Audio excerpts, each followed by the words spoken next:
Saya di sini sedikit akan menjelaskan tentang materi selanjutnya, yaitu tentang komponen-komponen kurikulum rekonstruksi sosial dan komponen-komponen kurikulum psikologis. Hilda Tabah menyatakan bahwa Johann de Vries memandang bahwa fungsi sekolah sebagai psikologis dan sosial. Berdasarkan pendapat di atas, para rekonstruction mengikuti langkah-langkah yang mengarahkan mereka pada tujuan penggunaan sekolah untuk mencapai perkembangan di masyarakat.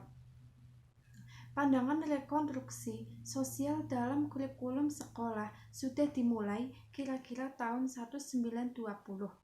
Dimulai oleh seorang tokoh rekonstruksi sosial Harold Rook, di mana ia melihat terdapat kesenjangan antara kurikulum dengan masyarakat.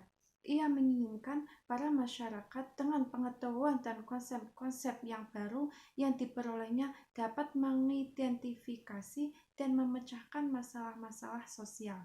Setelah diharapkan dapat menciptakan masyarakat yang baru yang lebih stabil. Kurikulum rekonstruksi sosial tentunya berbeda atau memiliki perbedaan dengan kurikulum-kurikulum yang lainnya. Hal ini dikemukakan oleh Nana Saidah Sukmadinata. Ia mengemukakan bahwa kurikulum ini lebih memusatkan perhatian pada problem-problem yang sedang dihadapi oleh masyarakat. Menurut pandangan ahli rekonstruksi sosial, bahwa pendidikan bukan upaya sendiri, melainkan kegiatan bersama, interaksi kerjasama, gotong royong bersama dalam lingkungan masyarakat. Dalam kerjasama atau dalam interaksi bukan hanya terjadi antara siswa dengan guru, tetapi juga antara siswa dengan siswa, siswa dengan orang-orang yang ada di lingkungannya, dan dengan sumber belajar lainnya. Melalui interaksi dan kerjasama ini, siswa berusaha memecahkan problematika yang dihadapnya di dalam masyarakat menuju pembentukan masyarakat yang lebih baik dan lebih stabil. Para rekonstruksionis sosial menantang intimidasi, menakut-nakuti, dan kompromi semu. Mereka mendorong agar para siswa mempunyai pengetahuan yang cukup tentang masalah-masalah sosial yang mendesak. Ada beberapa ciri yang khusus memiliki dalam desain kurikulum rekonstruksi sosial, yaitu asumsi. Yang kedua, masalah-masalah sosial mendesak, yaitu kegiatan belajar dipusatkan pada masalah-masalah sosial yang sosial, seperti dapatkah kehidupan seperti sekarang ini memberikan kekuatan untuk menghadapi ancaman-ancaman yang akan datang yang mengganggu integritas kemanusiaan. Kemudian pola-pola organisasi. Kemudian komponen-komponen kurikulum psikologis. Pendidikan senantiasa berkaitan dengan perilaku manusia.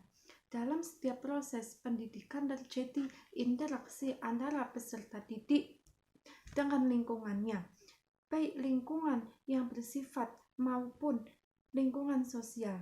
Melalui pendidikan dihadapkannya perbuatan perilaku peserta didik menuju kedewasaan, baik dewasa dari segi fisik, mental, emosional, moral, intelektual maupun sosial. Harus diingat bahwa walaupun pendidikan dan pembelajaran adalah upaya untuk mengubah perilaku manusia, akan tetapi tidak semua perubahan perilaku manusia atau peserta didik mutlak sebagai akibat dari intervensi program pendidikan. Pengembangan kurikulum tenang dilandasi oleh asumsi-asumsi yang berasal dari psikologi yang meliputi kajian tentang apa dan bagaimana perkembangan peserta didik, serta bagaimana peserta didik belajar, kondisi psikologisnya atau kondisi karakteristik psikofisik manusia sebagai individu yang dinyatakan dalam berbagai bentuk perilaku dalam interaksinya dalam lingkungannya. Perilakunya merupakan ciri dari kehidupan yang nampak maupun tidak nampak, yakni perilaku kognitif, efektif, maupun psikomotorik. Minimal terdapat 2 psikologi yang mendasari pengembangan kurikulum, yaitu psikologi perkembangan.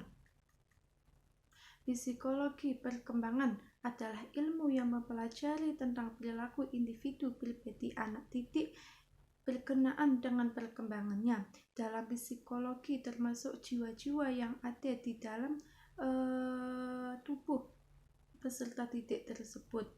Dalam psikologi perkembangan yang dalam tertentu disamakan dengan ilmu jiwa perkembangan. Di dalamnya dikaji tentang hakikat perkembangan, pertahapan perkembangan anak, aspek-aspek perkembangan, tugas-tugas perkembangan individu, serta hal-hal lainnya yang berhubungan dengan perkembangan individu atau psikologi perkembangan pada pertumbuhan peserta didik. Kemudian yang kedua, psikologi belajar, untuk dijadikan landasan dalam mempertimbangkan bobot belajar pada masing-masing tingkatan dan jenjang serta beban belajar yang mesti diselarasakan dengan tingkat perkembangan psikologi dan kejiwaan peserta didik. Sekian.